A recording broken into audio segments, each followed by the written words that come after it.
네, 세무법인 다솔의 안수남 세무사입니다. 상속세를 신고를 하신 분들이 이제 대부분이 상속세는 또 세무조사까지 나온다고 그러니까 거기에 대해서 걱정을 좀 많이 하는 것 같아요. 왜 상속세는 신고를 해놓으면 세무조사 나올까요? 양도소득세는 양도세 신고를 했는데 대부분이 세무조사가 안 나오거든요. 그런데 상속세는 왜 나오냐? 우리나라 세금 중에는 두 가지 결정 방식이 있어요. 신고 납부가 있고요. 두 번째는 정부 부과 결정 방식입니다. 선진국일수록 신고 납부 방식으로 갑니다. 일단 납세자, 국민을 믿는다는 거죠. 우리나라의 대표적으로 소득세, 법인세, 부가가치세, 특별소비세 이런 세목들은 납세자가 신고를 하면 그대로 결정을 해줍니다. 결정이 됐다고 간주가 된 거죠. 만약에 이상이 있으면 세무조사를 해서 그 부분에 탈루가 있으면 그때 추징을 하겠다는 뜻입니다. 그래서 일반적으로 납세자의 신고를 성실신고 추정을 해주는 거예요. 그래서 우리나라도 상당히 선진 세정을 펼치고 있다 이렇게 봐야 되겠죠. 그런데 지금 상속세와 증여세만은 지금도 여전히 정부 부과 결정 방식을 택하고 있습니다. 상속세나 증여세도 똑같이 신고는 해줍니다. 신고는 선행적으로 해놓는 거예요. 그런데 이거는 어디까지는 협조 의무입니다. 협조 의무이다 보니까 신고를 해주고 납부를 안 했어도 신고만 해줘도 세액공제를 해줘요. 옛날엔 10% 해주다가 5%, 그 다음에 지금 3% 해주고 있습니다. 산출세계 3%. 그런데 이제 이건희 회장 같은 양반 12조 같으면 10%면 얼마가 되죠? 1조 2천억이 세액공제가 돼버리니까 신고 미리서 해줬다고 이걸 이렇게 많이 해주냐. 그때 논란이 많이 있었어요. 그래서 5% 줄이고 5%도 많다. 3%만 해주자. 그렇게 해서 지금 현재는 3%를 해주고 있는 겁니다. 그래서 신고를 해주되 정부에서 결정할 때까지는 확정이 되지 않은 것이다. 이렇게 이해를 하시면 되겠어요. 그래서 일단은 무조건 결정을 하는 게 아니라 세무조사를 통해서 결정을 합니다. 세무조사를. 근데 세무조사를 모두 결정하는 것이 아니라 우리가 상속세를 지금 내는 인구는 최근에 통계에 의하면 아마 5.9%요? 6%가 안 됩니다. 아직까지는. 상속세 내는 인원이. 그러면 약 94% 정도는 어쩐다는 거니까 상속세가 미달이라는 것이에요. 돌아가셨다 한데. 그래서 국세청 안에서 자체에서 자료 검색을 해봤더니 부동산도 안 갖고 있었고 20년 내에 거의 변동 없었고 그 다음에 뭘 돈 들을 만한 것도 없고 그러면 어차피 지금 배우자가 있으면 10억까지는 세금이 없지 않습니까? 상속세가 미달되면은 과세자료 처리로 끝내버립니다. 일단 미달 처리가 끝난다는 거죠. 조사할 필요도 없어. 그 다음에 이제 간편조사가 있어요. 간편조사. 간편조사는 혹시 이제 부동산 처분했다. 그러면 뭐 그 돈이 10년 이내 것이 한 15억짜리 처분했다면 지금 남은 돈이 한 통장에 보니까 한 10억 남아있어요. 그럼 5억은 어디로 간 것 같아? 이 5억은 어디다 썼습니까? 하고 묻는 거예요. 그럼 소명을 해주라는 거죠. 소명 받아봤더니 이해가 가. 그러면 그냥 조사 종결 해준다는 뜻이에요. 그리고 다른 변수가 없다고 보여지기 때문에 그런데 그렇게 해서 뭘 소명을 하라 했더니 대응을 안 해줘. 협조를 안 해줘. 그럼 어떻게 되죠? 직접 조사 나가겠죠. 이 직접 조사 방식을 일반 조사를 합니다. 그래서 일반 조사라는 것은 통상적으로 직접 조사를 해서 상속세에 대한 전반적인 걸 다 검토를 한 다음에 최종적으로 국가에서 조사 결정을 해주는 겁니다. 그래서 일반 조사를 받게 되면 상속세 조사를 받는다 이렇게 보시면 되고요. 상속세 조사는 주소지 관할 세무서에서 합니다. 피상속인 주소지 관할 세무서. 피상속인 주소지 관할 세무서예요. 상속인 관할 세무서가 아니라 돌아가신 분의 주소지 관할 세무서. 돌아가실 당시의 주소지겠죠. 그래서 한 픽스가 돼버리면 안 움직입니다. 양도소득세는 양도할 때 신고는 신고할 때는 주소 이사 간 집에서 했어요. 양도할 때는 A에 했었어. 신고할 때는 B에서 했어. 근데 조사 나갈 때는 C에서 나갔어. C가 주소예요. 그러면 다 변동이 생겨버려요. 그런데 상속은 어때요? 돌아가실 때의 주소지니까 변동이 없죠. 그렇게 하고 상속재산가액이 50억이 넘는다. 그러면 지방청에서 조사를 합니다. 세무서보다 지방청 조사가 아무래도 좀 더 까다롭겠죠. 기간도 더 길고 아마 조사하는 공무원들도 아마 더 우수한 공무원들일 거예요. 그래서 조금 더 규모 있는 것들은 지방청 단위에서 세무조사를 하게 된다. 그래서 조사 기간은 통상적으로 재산 규모라든지 종류라든지 난이도에 따라서 기간이 정해지는데 지방청 조사는 저희들이 보니까 통상 한 3개월 정도 걸리는 것 같아요. 3개월 내내 한다는 뜻이 아니라 3개월 기간 안에 조금 이제 소명받고 또 이제 답변이 오고 왔다 갔다 사실관계를 확인하느라고 시간이 걸리는 것이지 우리 건 하나 가지고 3개월 조사할 리는 없잖아요. 예, 조사 공무원들이 여러 건을 동시에 조사를 하게 됩니다. 그래서 한 3개월 정도에서 조사가 시작되고, 그 다음에 이제 지금 조사하는 방식은 국세청 안에, 우리나라 국세청 안에 갖고 있는 정보가 어마어마하게 많습니다. 안수남이를 딱 치면 안수남에 관련된 모든 정보가 다 떠요. 그래서 NTI라고 해서 국세청의 통합 전산망이, 예, 아마 세계적으로 유명한, 예, 이거 전산망입니다. 그래서 여기를 통해서, 예, 제 금융거래 내역, 그 다음에 해외 자산이 있는지 없는지부터 시작해서, 예, 많은 것들은 다 해서 추적이 되고, 또 고액 자산가들 같은 경우는 인터넷 검색을 다 해봐요. 그래서 예, 속속들이 다 조사가 들어가게 됩니다. 그래서 국세청의 서울지방국세청 조사, 지방청 조사는 상당히 조금 난이도가 있는 조사다, 이렇게 이해를 하시고, 자, 조사 항목 중에서 제일 중요한 거는 여러 가지 있을 것 같습니다만은 추정 상속조사. 추정이라는 뜻은 뭐라고 그랬어요? 추정한다는 거는 아니라고 입증을 하면 괜찮다고 그랬죠. 근데 아니라고 입증이 안 되면 어쩐다는 거예요? 상속재산으로 추정을 했다는 거예요. 자, 돌아가시기 전에 재산에 통장에 3억이 있었어. 근데 그거를 다 없어져 버렸어. 그럼 어떻게 해요? 아니, 병원에 계서 저기 요양병원에 계신 노인네께서 피상속인이 그 돈을 언제 쓸 시간이 어디 있어요? 그 돈 빼다가 어떻게 했을 것 같아? 현금으로 다 자녀들한테 나눠줬든지 했겠을 거 아니에요. 그러니까 1년 이내에 2억 이상을 인출했거나 2년 이내에 5억 이상을 인출했으면 이 돈은 어디다 썼습니까? 하고 묻는 거예요. 그러니까 어떻게 돼? 어디다 썼다는 걸 다 입증을 해야 돼. 어디다 썼다. 근데 입증을 못하면 어떻다는 겁니까? 상속재산으로 추정한다는 거죠. 입증할 때.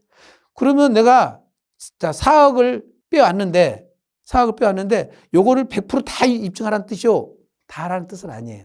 20%하고 2억 중 적은 금액. 자, 4억 같으면 얼마예요? 248, 8천만 원과 2억 중 적은 금액이니까 8천만 원까지는, 예, 소명을 안 해도 괜찮아요. 예, 그 정도까지 다 꼼꼼히 다 해라는 것은 어렵잖아요. 예. 자, 그 다음에 그러면 2년 안에 5억까지는 그랬는데 2년 넘은 것은 어쩐단 말이요?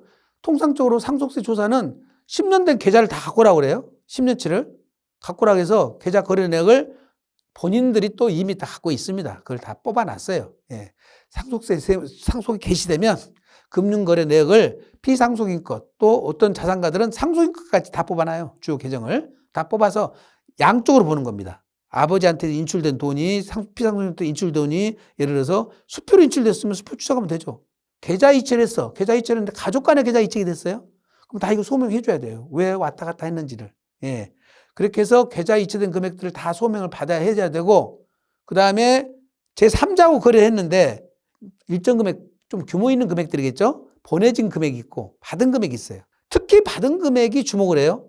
어떤 것들은 사업과 관련된 거래인데, 예, 이 사업과 관련된 거래에서 매출 누락, 통장을 열로 받은 거죠. 아버지 계좌로, 개인 계좌로 받은 거예요. 원래 사업용 계좌로 받았어야 되는데. 그러다 보니까 이제 뭐예요? 매출 누락이 걸리는 거죠. 걸릴 수도 있어요. 그러니까 10년 내에 계좌 거래를 하다 보면 별것이 다 나옵니다. 예. 어떻게 보면 매출 누락한 것도 나오고, 비자금 조성했다가도 나오고, 이 돈을 또 끌고 따라가다 보니까 차명 계좌 또 나와요. 그리고 또 돈 인출 수표를 따라가서 봤더니, 예, 골드바를 샀어. 또는 서화를 샀어. 골동품 샀어. 이런 거는 지금 상속세에 빠졌잖아요. 등록이 안 돼 있는 재산이니까. 예. 이걸 금융 때문에 이런 것들을 자산을 잡아내는 거예요. 그 다음에 누구한테 돈 빌려줬는데 채권이 있었을 거 아니에요. 물론 아버지가 얘기를 하고 돌아가셨으니까 상속인들은 알았는데 설마 세무서가 알겠느냐 하고 뺐다는 거지. 근데 이 거래내역을 보니까, 예, 김갑도 씨한테 돈이 3억이 건너갔어. 예. 근데 보니까 그것이 아버지가 돈을 안 받고 돌아가신 거죠. 그럼 채권이 있잖아요. 그 상속세에 들어가는 거예요. 예. 어떤 사람이 나한테 돈이 보내줬어. 3억을 보냈어요. 또 어떤 사람이. 그러니까 이제 세무서에다 신고할 때 나는 이게 돈 빌려온 거다. 그래서 아버지의 채무다. 그래서 채무로 해가지고 신고를 했는데 세무공무원은 다 그걸 조사를 해요. 그러면 그 돈을 갖다 아버지가 어디다 썼는가를 보는 거예요. 썼는데 아버지가 뭘 부동산을 샀거나 뭔가를 흔적이 있어서 그걸 했으면 모르는데 어디 건물 짓는 데다가 투자를 한 거예요. 투자한 거는 이거는 투자금이지 내 채무는 아니죠. 그럼 이제 그런 조사다 보면 채무가 부인당하는 거죠. 가공채무라고 해서. 그래서 10년간 거래 내역이 굉장히 중요합니다. 돌아가시기 직전에 최근부터 자금 쓴 거는 기록을 다 남겨놓으셔야 돼요. 그래야 상속인들도 고생 안 합니다. 그리고 아버지한테 말씀을 하셔야 돼. 아버지 지금부터 쓰신 돈은 다 기록을 남기세요. 그래서 누구한테 지급받고 무슨 목적으로 했는지를 다 기록을 남기시고 그래야 나중에 객관적으로 입증이 돼야지만 통과됩니다. 예, 국세청 만만치가 않아요. 막 그냥 쉽게 넘어가 주질 않습니다. 예. 그리고 이제 뭐 여러분들이 들어서 알겠지만은 몇 년 지난 것들은 수표 추적이 잘 안 된다고 얘기를 합니다. 근데 그거는 금융기관에 다 갖고 있어요. 세무공문이 중요하다 싶으면 어떻든 간에 빼낼 수가 있습니다. 찾아낼 수가 있어요. 그리고 제일 중요한 것들은 현금으로 빼내, 현금으로. 현금으로 빼내면 모를 거라고. 자, 근데 아버지가 요양본에 계셨어. 근데 요양본에서 현금을 빼냈어야 되는데, 예? 석관동에서 빼냈어. 125번지에 있는, 예, 뭐 A77, 뭐랄까, 현금 인출기에서 빼냈어요. 그래서 주소를 따라가 봤더니 장남집하고 가까워. 그럼 누가 뺐다는 거예요? 장남이 뺐다는 거잖아요. 예. 아버지가 어떻게 뺄 리가 있어요? 그 뺀 것은 장남이 뺐으면 장남이 입증을 해야 되는 거죠. 현금으로 뺐기 때문에 입증 못 한다가 아니라 실제로 인출해 간 사람이 확인을 해야 되고 어떤 경우는 자, 아버지한테 돈이 560만 원을 뺐어요. 1000만 원 안 넘게 빼니라고. 560만 원 뺐는데 2시간 후에 예, 배우자 통장으로 돈이 들어가. 똑같은 금액이. 그럼 어떻게 됐다는 거예요? 아버지 돈 560만 원 빼서 어머니 계좌로 옮겨놨다는 거지. 예. 또 그 두 개를 작은 딸, 큰 딸한테 옮겨놓기도 하고. 그러다 보니까 인출되어 있는 금액을 추적하다 보면은 가족 간 거래들은 다 사전증에 된 것들은 다 걸리게 돼 있습니다. 예. 그래서, 예, 부모님 돌아가셨을 때 제일 중요한 것이, 예, 가족 간 거래. 그 다음에 지금 말씀드린 인출된 금액. 근데 이제 인출된 금액은 내가 인출됐다가 입금도 하고 막 그랬을 거 아닙니까? 그러면 10억 인출됐는데 5억이 입금됐어. 그러면 요거를 다 소명을 10억을 다 할 거냐? 아니죠. 인출은 10억 했는데 5억이 입금이 됐으면 그 5억을 빼고 인출된 5억 나머지만 소명을 하라겠죠. 그때 인출된 금액이 아니라는 것이 객관적으로 입증되는 금액이 있을 수 있어요.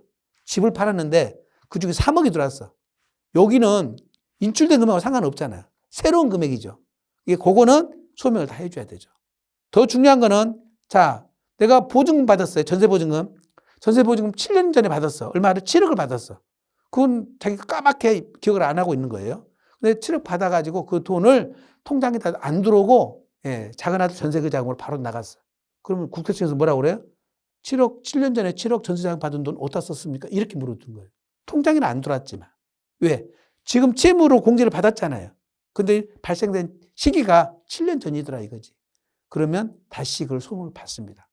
그래서 예, 국세청과 세무서에서는 돌아가신 분이 무슨 일을 했는지 이 계좌 거래내 가지고 다 추적에 들어가고 어느 분들은 예, 이제 사실은 여자친구가 계셔가지고 여자친구 생활비를 계속 1000만 원씩 준 거예요. 몇 년 동안, 한 5년 동안. 근데 뭐 예, 살아계신 분들은 몰랐는데 돌아가신 다음에 알은 거 아니에요. 1000만 원씩 왜 줬는가를 찾아가서 봤더니 예, 고인의 여자친구였더란 거지. 예, 좋은 기억을 가지고 존경을 하다가 거기서부터 판이 깨지는 거예요. 예, 살아계실 때 잘 하셔야 돼요. 정말로. 이거 제가 지금 드리는 말씀이지만 혹시라도 여자친구 있는 분들 이렇게 흔적 남기지 마세요. 예, 돌아가실 때 배우자께서 너무 충격받으셔요. 예, 정말 좋은 기억을 가지고 지금까지 왔는데 끝까지 좋은 기억으로 남게 하셔야지 상속세 조사를 하다가 돌아가신 분의 모든 이렇게 흔적이 남기 때문에 돈은 내가 무슨 짓을 했는지 무슨 일을 했는지를 다 기억을 해 납니다. 꼭 그래서 조심하셔야 되고요. 부동산 임대와 관련된 것 중에 임대와 관련해서 조사를 하다 보면은 이제 보증금은 거의 다 100% 신고를 했어요. 월세들이 누락된 것이 많아요. 예. 줄여서 신고를 했거나 빠지고 신고했거나. 그럼 왜 그러나 어디로 나와? 본인 통장으로 입금된 것들이 나오잖아요. 세무신고는 150만 원 받았다고 그러는데 내 통장에는 돈이 200만 원 들어왔어. 그럼 50만 원 누락됐다는 거잖아요. 이런 것들이 다 세무조사를 하다 보면 나오게 되고요. 또는 이제 경비를 쓴다고 예, 둘째 아들을 거기에 관리인으로 넣어놨어. 그래서 둘째 아들이 관리인 아니라 골프나 치고 다니고 놀고 다니는데 무슨 건물 관리를 했냐고요. 가공 인건비로 처리를 해서 소득금을 줄인 내역이 나타나니까 그런 것들은 조사를 하다가 다 부인당하겠죠. 예. 그리고 이제 또 법인에다가 가수금 준 게 있어요. 법인에 돈을 빌려줬어요. 이 가수금 채권은 상속재산에다가 포함시켜야 됩니다. 회사에서 받아야 할 퇴직금도 마찬가지고, 예, 이것도 상속재산에다 포함시켜야 될 것들 때문에 이런 부분들도 잘 챙기셔야 되고요. 한 가지, 유류분 청구 소송이 들어오면 이 청구 소송하는 과정에 가족 간에 일어난 모든 일들이 다 나와요. 자, 소송 중에서 변호사님들이 말하시기를 3대 소송이 있답니다. 3대 소송. 제일 악랄한 소송. 무슨 소송? 가족 간 유류분 청구 소송, 부부 간 이혼 소송, 동업자 간 분쟁이 발생했을 때 소송. 왜 그래요? 서로 너무 잘 알잖아요, 지금. 너무 잘 알아요. 유류분 청구 소송이 들어가면 어떻게 돼요? 큰 아들이 어떻게 큰 아들한테 뭘 줬다, 뭘 가져갔다. 세무서에서는 도저히 모르는데 다 거기에 증거들을 찾아가지고 제시를 하는 거예요. 건물, 아파트 살 때 15년 전에 살 때 여기다 엄마가 8억 대줬다. 이런 것들 증거들 다 찾아갖고 내가지고 소송 기록에 다 나오는 겁니다. 그래서 유류분 청구 소송 기록에 의하면 사전 증여가 무궁무진하게 막 나와요. 이 유류분 청구 소송 조심하셔야 돼요. 웬만하면 합의 보시고 조정하시고 판결에 의해서 그것이 모두 드러나지 않도록 하실 필요가 있다는 겁니다. 참고하시고. 그 다음에 보험금도 마찬가지예요. 보험금은 자, 계약자는 어머니, 피보험자는 누구요? 아버지. 수익자는 누구예요? 상속인 이렇게 해놨겠죠. 그리고 아버지가 돌아가셨어. 그리고 어머니가 계약자니까, 어머니 계약자고 아버지가 불입을 안 했기 때문에 이건 보험금은 상속세가 아니라고 뺐어. 근데 세무서 조사를 해보니까 아버지가 월급 줘가지고 엄마한테 1,000만 원 줬어. 1,000만 원 받은 돈 중에 300만 원을 보험금으로 넣었어. 어머니 이름으로. 그러면 이 보험금 불입자가 누가 돼요? 실제 불입자는 아버지 돈이잖아요. 그럼 누가 어떻게 돼? 계약자는 어머니지만 실제 불입자는 아버지면 요거는 상속세에 포함되는 거예요. 이런 걸 다 따져보셔야 됩니다. 무턱대고 어머니 거니까 빼고 이러시면 안 돼요. 그래서 상속세 세무조사가 생각보다 일반인이 생각하는 것보다 훨씬 꼼꼼하게 조사가 이루어진다.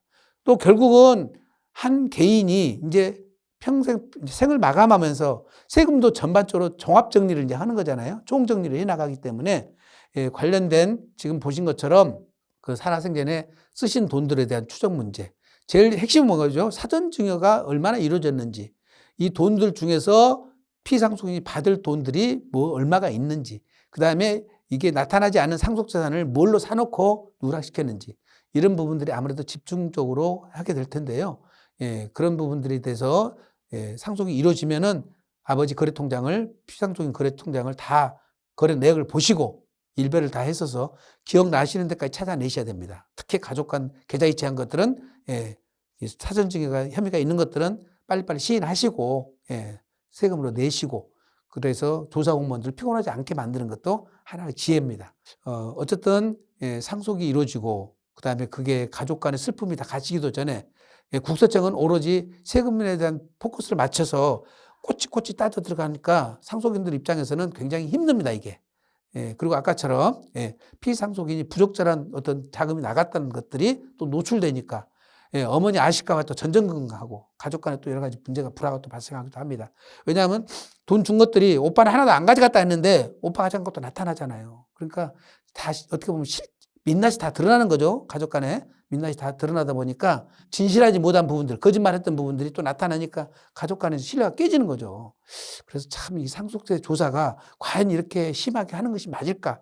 이제 그런 부분도 우려는 됩니다. 어쨌거나 상속세 신고도 성실하게 잘 하셔야 되지만 이후 상속세 세무조사도 만만치 않다는 것을 대비를 꼭 하셔야 되고요. 그리고 돌아가시기 전에 아버지의 재산에 대한 사용처는 꼭 아버지가 기록을 남겨서 상속인들 소명에 쉽도록 이렇게 좀 같이 소통을 하셨으면 좋겠습니다.